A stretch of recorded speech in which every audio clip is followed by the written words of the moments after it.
the combination between multiphase systems and mixing in multiphase systems, or multiphase flow and mixing in this type of system. You know this image, this is from Danny Orr. You know that 2 days ago we were listening nice talks from Danny, from Rien van Genuten, from Martin Blanc, etc. And today was the mixing day. So I'm going to try to put together both topics, which I think that is a very, very relevant topic because it's everywhere, in the sense that for the storage of CO2 and hydrogen, we have multiphase flow and we have a mixing process. For also the storage of radionuclides in fracking, of course, we have water, we have hydrocarbons, now we want to inject CO2 for fracking, etc., for enhanced oil recovery. For chemical engineering, of course, in reactors, all the chemical engineers, they know that having one more phase, they have more reaction in the reactor, or the efficiency of the reactor is higher. But what has been a surprise for me is that there is a nice work in this journal, in Frontiers in Oncology, in which they study the transport of the drugs through a tumor using exactly the same approach that we are, well, the same, let's say, ideas that I'm going to try to show today.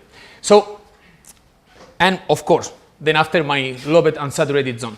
And you will see how different in this couple of videos that I will say, I could finish my talk with this slide, but how different is the transport in single phase condition, it's meaning the aquifer, and in partially saturated condition in the unsaturated zone. So this is what's going on in fully saturated condition. You already know from Marco, from Tanguy and Emmanuel, they were talking about that. Of course, we have a deformation of the front. All the reaction will take place at the interface between the resident solution and the contaminant that is arriving, but this is what's going on in multiphase system or in the unsaturated zone. So we have a party, literally. What we have is a displacement of the immiscible phase, in this case is air in black color.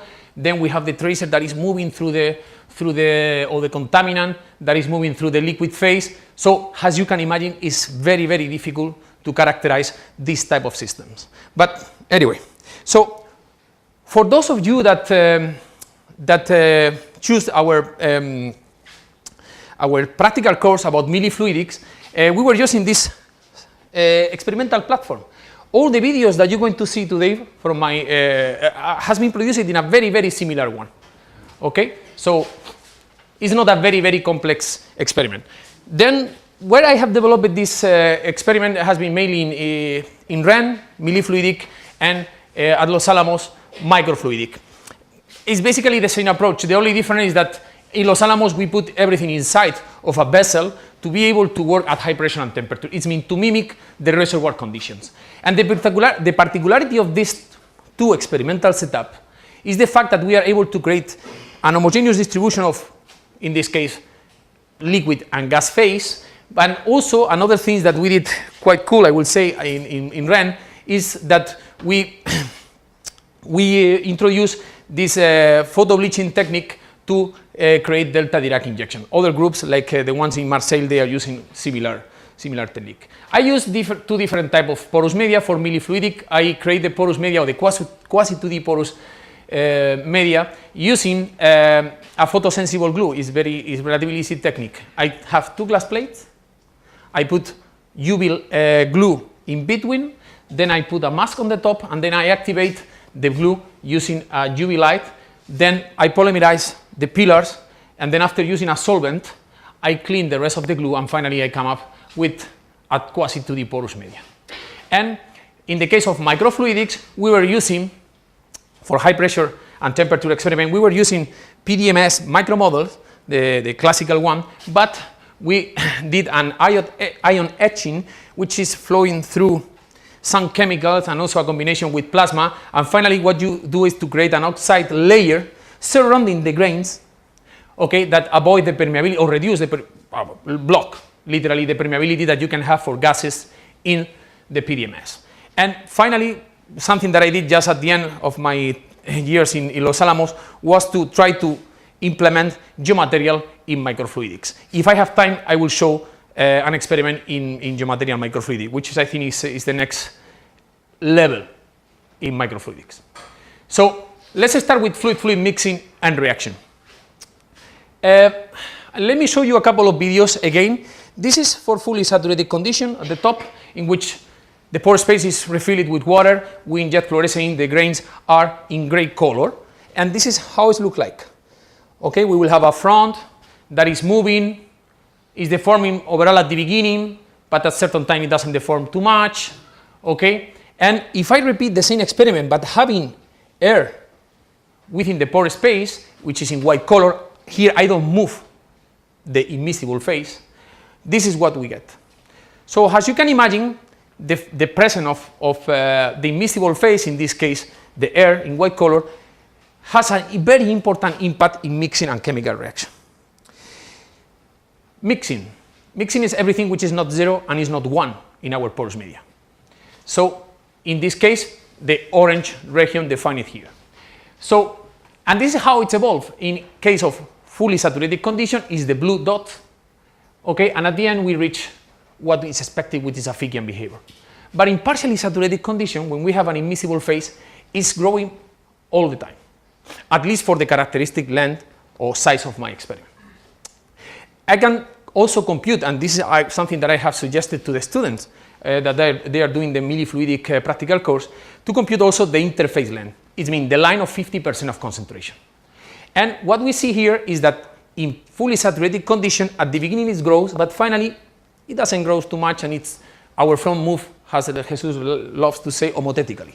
We don't have too much deformation.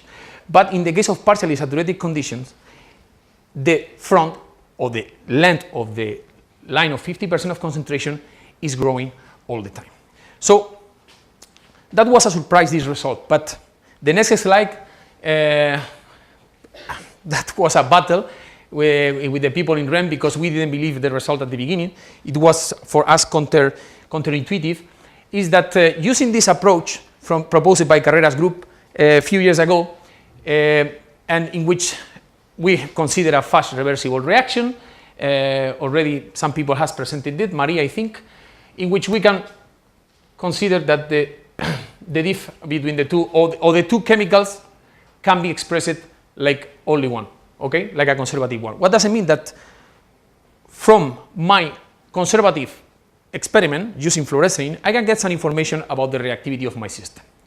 Okay, so they come up, I will not explain this because this is described in 3 publications, but the local reaction rate can be defined like 2 different reaction rates, like the speciation one and the mixing one. The speciation is defined like that, and we have the equilibrium constant and we have the concentration squared. This is something that I get from my images. Easy.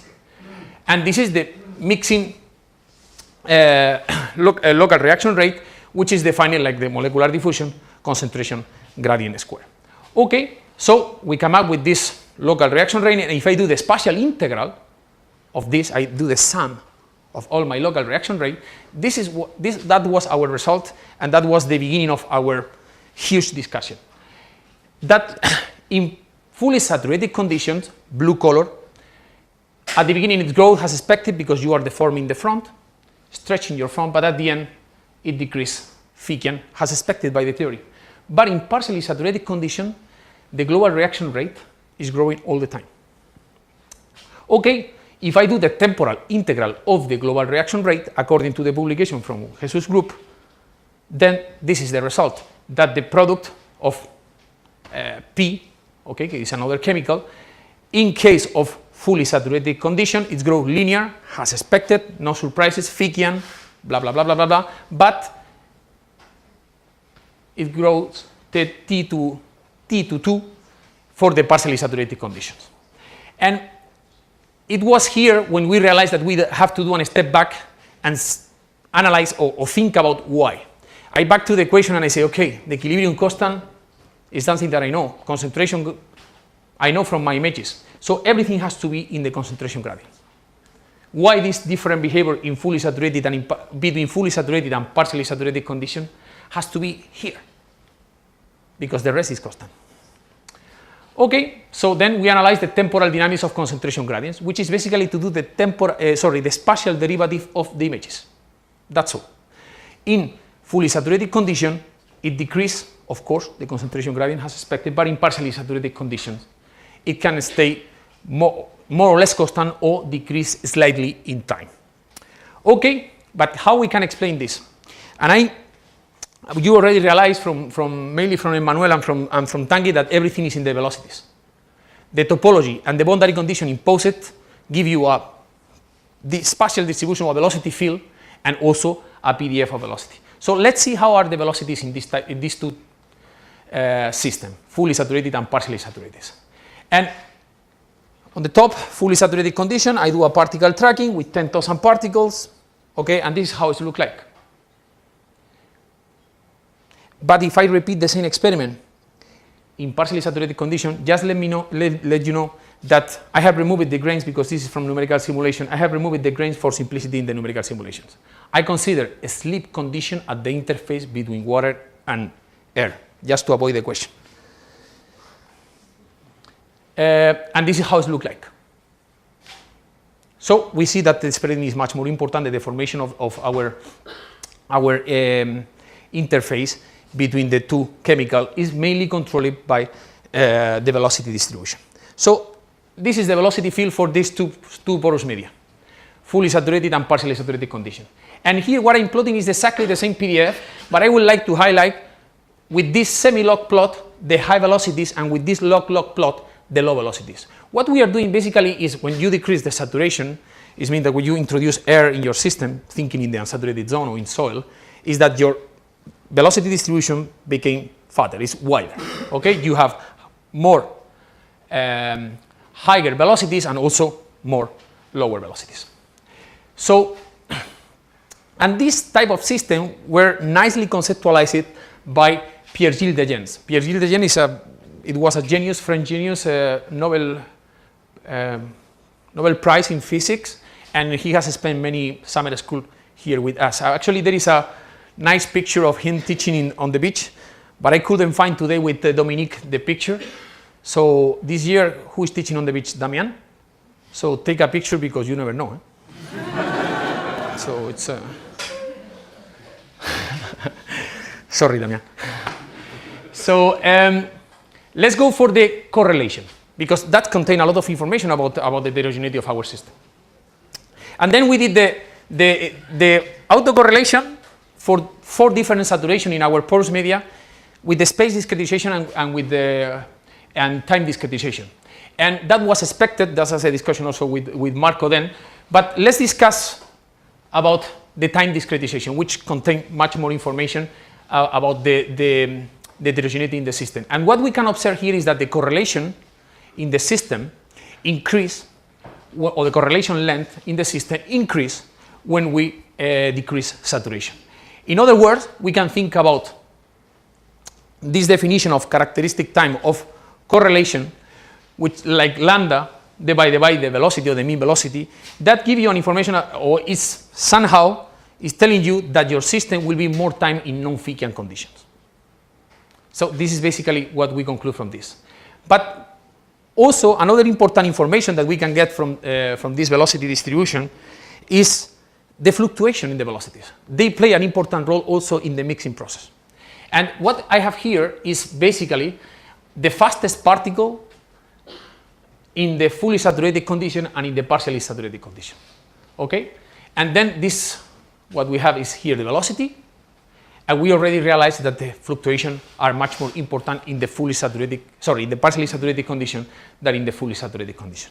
If we do the PDF of the acceleration or variation of velocities, this is what we get. And that was another surprise because decreasing the saturation, actually we don't modify too much the PDF. There is a huge difference between fully saturated, but not too much between the partially saturated experiments. And then we did also the longitudinal and the transverse. And what we can see is that the longitudinal, we have a wider distribution. And I'm thinking, because this is a work in progress in the last day, that the fact that we have higher accelerations and lower acceleration than in the case of transverse is when the particles is back again to the preferential path or the particle goes to the stagnation or the low velocity region. Joris? Is this simulations or? This is simulation. It's simulation. And then you say that you remove the grains for unsaturated conditions. The air doesn't move in this experiment. That's the next slide I'm going to talk about when you move the immiscible phase. Danny? You know, the system is at steady state in terms of flow. Yes. So where is the acceleration coming from? Is along a streamline. The particle is suffering, I think that is well represented here. The particle is suffering. Exactly. Sorry, I didn't say that I was working in. Actually, the velocity field here is Eulerian, but the analysis is Lagrangian. Sorry about that. Yeah, but why accelerations and why not maybe it's equivalent velocity differences between neighboring particles? Yeah. This is Yeah. what is actually driving the mixing, not so much the acceleration of a single particle. Maybe one is related to the other. That's true. I agree that the variation of velocity between two adjacent particles, that will be the reason to stretch basically your plume. Exactly. I agree about that. So, but we did also the autocorrelation or the correlation for the longitudinal and for the transversal acceleration or velocity variations. And here we have the resultant and the absolute. For the resultant, when you do the autocorrelation with positive and negative accelerations, what you have is a quick anti-correlation, and this is because of the high variation of velocities that you can have in preferential paths. However, when you do it for absolute values, you don't care about if they are positive or they are negative, because both of them going to help to deform the plume, basically. So then what we observe is an important correlation. And again, Marco and Tanguy has demonstrated in recent papers that when you increase the correlation for acceleration, also you are enhancing the non-Fickian condition in your system. So at that point is that the challenging is to propose a model that is able to at least to upscale what we observe in this type of systems. And then for that, we decided that it was much easier to do it with a delta Dirac injection, with a pulse injection. And it was here the experimental challenging to create it in the lab. And for that, we decided to use these photo bleaching techniques in which we pass a laser here. Basically, we move. And what we do is we burn the fluorescent molecule. We deactivate the fluorescent molecule. So finally, what I'm doing is to inject an anti-delta Dirac. Okay, I have inverted images here to put only beautiful colors, but that's all. So for fully saturated condition, you will see something very similar that you have seen for the particle tracking, of course. And for partially saturated condition, again, the same. But I like this video because we let some blobs of tracer that they don't move. That's helped a lot to stretch and to deform your plume, to have a huge longitudinal dispersion in the system. So how to characterize this system or the mixing in this type of system? We have decided to use the scalar dissipation rate. The problem of the scalar dissipation rate is that in the definition, which is a measure of mixing, include the concentration gradient. And this is always a nightmare to compute from images, because spatial derivative of images, they have always noise. I don't believe that if someone tells me, no, I don't have any noise. No. So, but using this simplification, because Marco and Tanguy proposed in 2010, a very nice simplification, it's a full paper to go from here to here, that the scalar dissipation rate for a pulse injection can be expressed as function of gamma, being gamma, the integral of the concentration square in the mixing volume. So, Zeldovich, 1937. Yeah, I mean, it's not a full paper, but that's okay. 2 pages. you read a lot.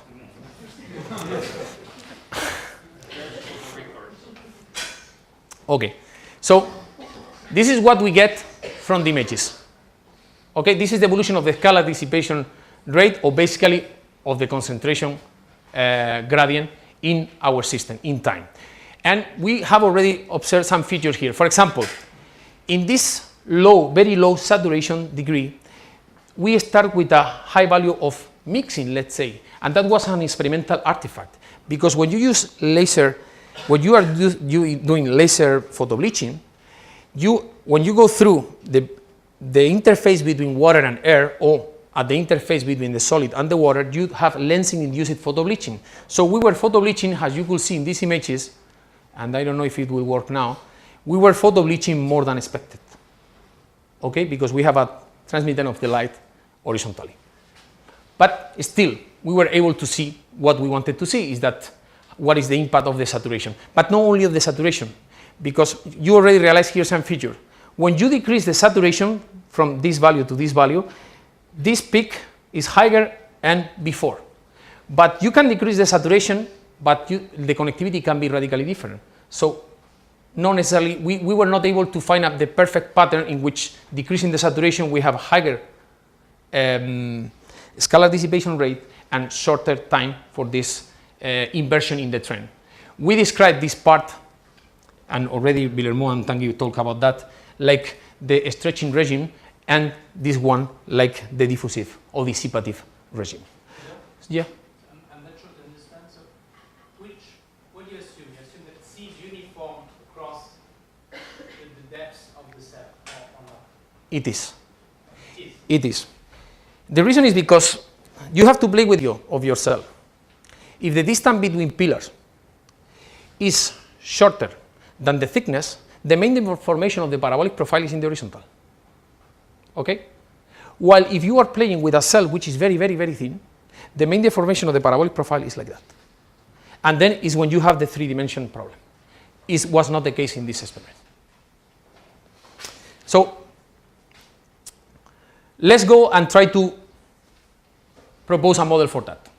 So we back to this image from previous presentation, in which we assume conservative volume. If you stretch the line to keep constant the area or the volume, you have a compression, okay? So then we come up with this definition of elongation, which is based on in the mean gradient velocity. Anyway, they have introduced this. I don't want to go in detail because if not, we will not go ahead. But, okay, what we propose is in this rib, the mean concentration gradient has to be the maximum concentration, okay, that we have divided by the width of the rib. So the average concentration was defined like the initial concentration divided by this, which is include the warped deformation time that has been already introduced. You see here that we talk about the effective diffusion, and this is the elongation already presented. So the average mixing scale was defined in two terms. This one is very relevant for the stretching or the deformation at the beginning, short term, and this is for the more dissipative or at very long term. So finally, we come up with this mixing time that has been already introduced by Guillermo, if I'm not wrong, which is exactly this inversion in the system, in the behavior of the system. So back to the definition of scalar dissipation rate. Now I have a new definition for the concentration gradient.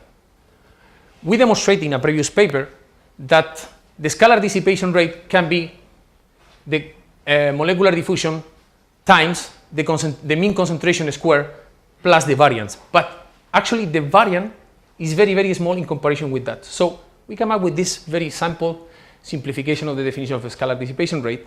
And if you replace the mean concentration gradient that has been defined in the previous slide, we get this definition of a scalar dissipation rate. And then Jesus is going to kill me. I'm going to say that I'm his worst student ever. Is that we used this definition for mean velocity. I didn't take here the velocities from the numerical simulations. Darcy velocity divided by water content. And the mean velocity, the mean gradient velocity was the mean velocity divided by the pore size. That's all. I didn't look my simulations. Very simple number that you can get from a column experiment, or even in the field, like Rien van Genuten is talking about. So, and this is how the model works. I was close to cry this day because I couldn't believe that, that with a very simple approach, we were able to capture the deformation of our system at the beginning, the stretching of the plume, we were very close to capture the magnitude of the scalar dissipation rate, which means the magnitude of the concentration gradient, and also the characteristic time of mixing. Okay, but let's do it even more complex. What's going on if we move the immiscible phase? Then it's untractable. Some people are asking me if this can be done numerically. I don't think so. That's the reason because I try to shed some light in this domain experimentally. What we have here is in blue color. Here we have a micro model with 20,000 grains. And we have in black color oil, and in blue color water. And now we're going to inject supercritical CO2. What does it mean? That supercritical CO2 at the pressure that I was working only is miscible 3–5%. You have a still interface. But you can put between 70 and 80% of CO2 in the oil.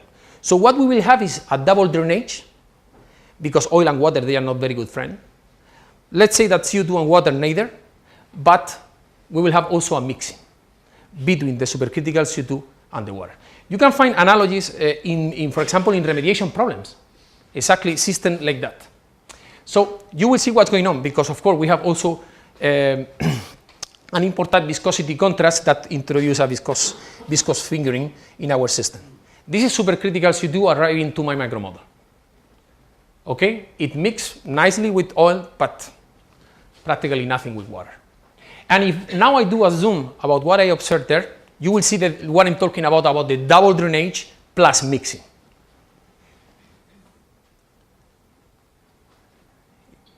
This is what happened. The CO2 is pushing the water is pushing the oil is pushing the water, but the CO2 and the oil, they like to be together. So how do we characterize the impact to have water in the system? Okay, this is two-phase. I have oil, I was injecting supercritical CO2, viscous fingering, etc. But at the end, using this definition of mixing, because these images were not high resolution, we can introduce the concept of mixing degree. It means 1 minus the variance of concentration divided by the maximum variance of concentration, that finally we are able to completely clean our micromodel. If I wait a bit, I will be able to remove all the oil in the system. Clean. But having water, what we can see is that the mixing degree was much more important. However, my surprise, we did many experiments, here I simplify with only 3, was the difference between the experiment 2 and the experiment 3. And because initially they were very, very similar in terms of saturation, cluster distribution, boundary condition, everything was the same. But however, they give me different, and these are important differences. If you think, like Martin Blanc was mentioned the other day, if you think in millions of dollars of oil recovery, this difference in terms of mixing between CO2 and oil are very important. So we decided to do an upscaling of the water saturation. I mentioned before that these porous media have 20,000 grains. So we define a REP, a representative elementary volume, for the water. And this is, for this time step, the water saturation that was introduced by Rien van Genut. And for the experiment 3, exactly the same. So what we did is a bit of geostatistics. Basically, we compute the variogram, the temporal evolution of the variogram, okay, and the range of the variogram that give you information about the heterogeneity of the system. And thus explain what we have more mixing in the experiment 2 than in the experiment 3. In our case, the range of the variogram at the end, when we have displaced all the water, etc., is only supercritical CO2 going through the micromodel. The range was shorter, so it means that the system is more heterogeneous. So what we conclude from this part, I don't know how many minutes I have. 5, about 5. Okay. What we conclude is that having another phase in the system enhance the mixing and reaction, because it produces a persistent increase. We have a huge longitudinal dispersion in the fingers. Huge. This is due to mainly the bottlenecks. Many streamline converge in bottlenecks, and then after the concentration is released, and if we measuring a certain position, how the concentration, maximum concentration increase is very, very, very low. So second is mainly the concentration at normal to the main flow direction. We have fingers. And the limited finger coalescence. Tanguy and Villemot, they were talking about the lamellar coalescence. Here is a bit is limited somehow because of the presence of an immiscible phase. If we move, that was a question from INSA a few years ago in Lausanne, if we move the immiscible phase, what we have is that the immiscible phase can redirect the flow to unswept areas, so it mixes more the system. And we can have also in the particular system I was working with supercritical CO2, water and oil, what we can have is also capillary cross flow. So now let me briefly talk about fluid-solid reaction in multiphase system. And this is a very recent work. It actually is not finished, but I would like to introduce you it. So what we did is, again, use geomaterial microfluidic. And this is a piece of limestone. Note here the fossils. This is alveolines. This is the only geology that you're going to see in my presentation. Okay, then we come up with this design of geomaterial microfluidic we put inside of our vessel, and we were using a technique which is called contact-less high precision profilometry that allow us to get a topology or topography, sorry, of our micro model. And as you can imagine, now I'm going to inject water and supercritical CO2 to see how I dissolve the rock or precipitate. So Olaf asked me why this weird geometry. And the reason is because these experiments are very time consuming. We can take weeks or even months to do an experiment like that. So you want to get the maximum information with one shoot. And then I decided in this geometry, that was another important point of discussion, because here you can have channel with different width, with different longitude or length, sorry, and then also dead ends, one in the favor of the flux and one in the opposite. And you will see that this plays an important role. So in summary, what we get is a range of Peclet numbers in the same experiment, and also we're going to see how the dissolution or precipitation in the channel going to modify the flux in the other. Which some of you were talking about that, now I don't remember. So these are, this is the experimental protocol. We were doing single phase experiment, okay, we have CO2 saturated brine, and we were doing also CO2 saturated brine plus supercritical CO2. So in principle, you cannot put more CO2 in the water is saturated. So, of course, the CO2 choose the bigger pore, so most of the multiphase flow took place through this channel. Remember, this is different width, to have different Peclets. So we proposed two down-color numbers that they were proposed before, just to avoid the comment from Emmanuel and Jesus. So the first one is the diffusive, that gives you information about if you have a mass, you have a reaction rate which is mass transfer limited, and another one, the abractive, which is if it's a diffusive limited. So somehow this has a isotropic character because diffusion can happen in whatever direction, while the advective one has an isotropic character in the sense that advection has a direction. So what we can conclude with using this down-color number to characterize our system is that the characteristic time of reaction was, of course, much bigger than the rest. But this was not a surprise, that this is a kinetically driving reaction. That was not new. What is very important for us is that we were playing with down-color number with 3 orders of magnitude in the same experiment.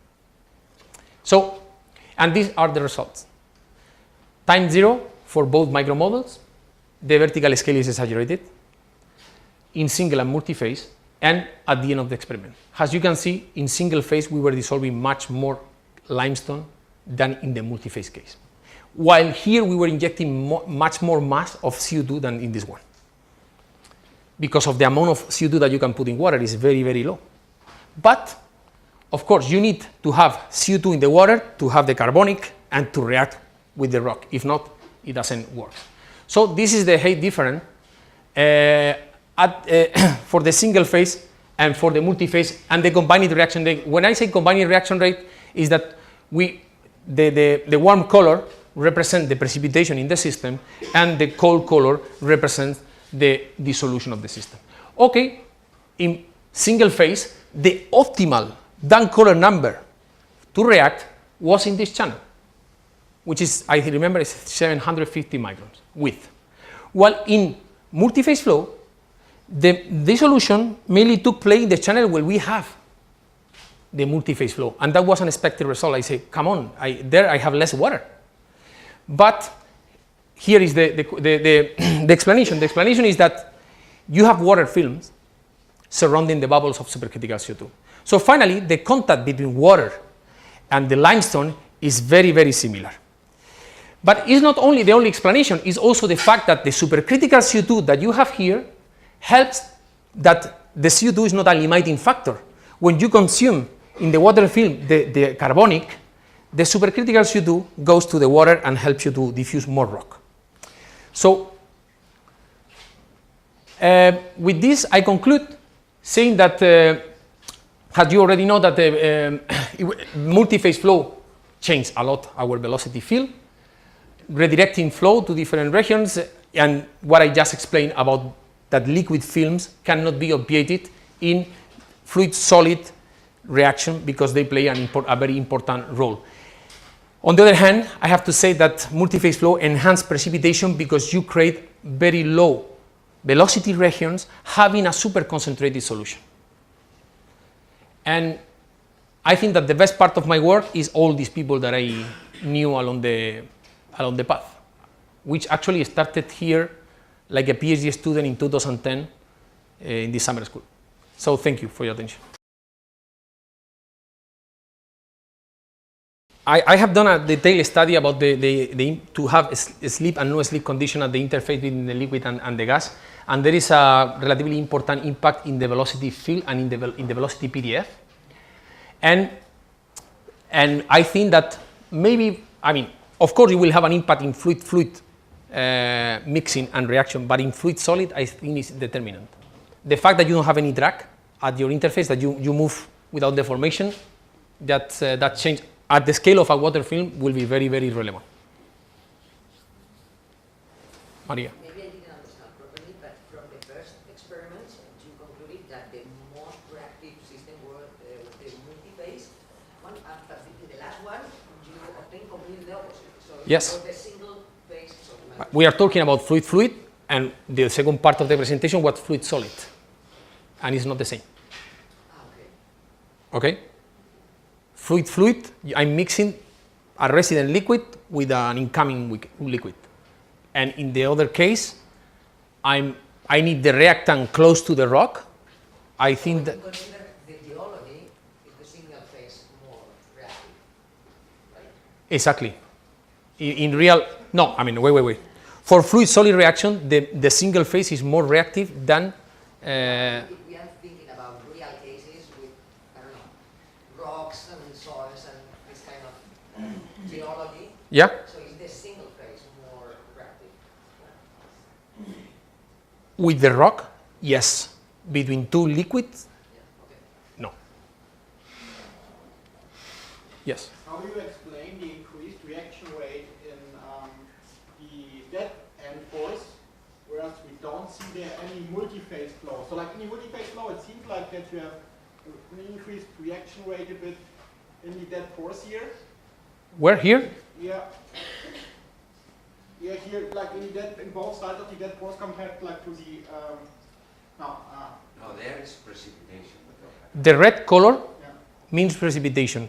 The reason, and I forgot to talk about that, thanks for the question, and what I mentioned that in multiphase system, this row, precipitation is enhanced because multiphase flow creates low velocity regions. Very low velocity region. If you have a supersaturated solution, it's very easy to precipitate. And mainly in this dead end that is in the shadow of the flow.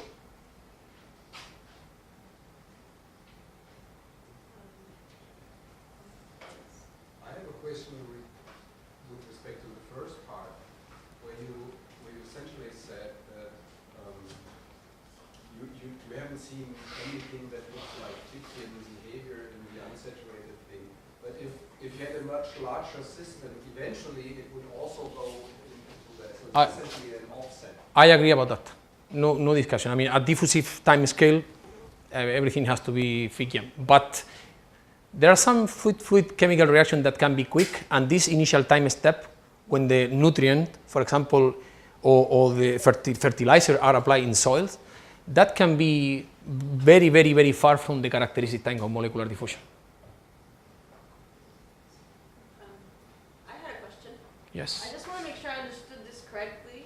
To me, I used to think that in partially saturated media, the propagation of contaminants was generally slower. So we assume, I mean, in any remediation case or if there's an industrial contamination, and what you're showing is that it's actually the opposite, so that in partially saturated media, the contaminants could go actually faster? No, don't confuse velocity with reaction rates. Yes. It doesn't, reaction rate are controlled by the concentration gradients, basically.